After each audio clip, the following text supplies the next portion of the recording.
where can you all go when your lease is up? Who can buy your car? And who can you sell it to? Question I get all the time is, what do I do at lease end and who can I sell it to, or where can I turn it in, or where can I trade it? So it can be confusing, but it's not that bad.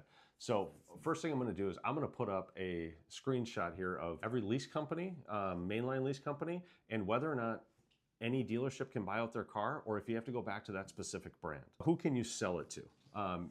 In most cases, you have to go back to the original manufacturer that you leased the car from. If you look at that sheet that I had, a lot of them require you to go back to the store. Now that doesn't mean you have to go back to the dealership that sold it to you.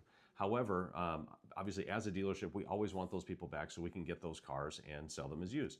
But you're allowed to go to any, let's say you have a Toyota, you're allowed to go to any Toyota dealership to sell that car, trade that car in, or turn it in. It does not have to be at the original, at the originating dealership. Now, where can you trade your car? Now, there's a caveat to this whole thing of getting around that. If the dealer group happens to have the brand that you leased your car from and they only require that you go back to that brand, the dealer group will be able to internally buy that car out through the brand, right? So so we have a Honda dealership.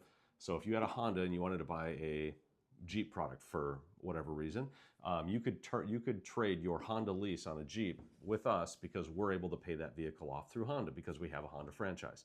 So that's a way to get around. So if you want a different brand, just find a dealer group that has all of the brands. That way you're going to be able to go to them and they should be able to take that vehicle in on trade or buy it from you if you want to sell it to them. So it's really not as confusing as it sounds. However, you just have to know what your options are. That's the biggest thing with the lease at the end of it. So know what your options are, and then for more content like this, follow Kyle as Cars.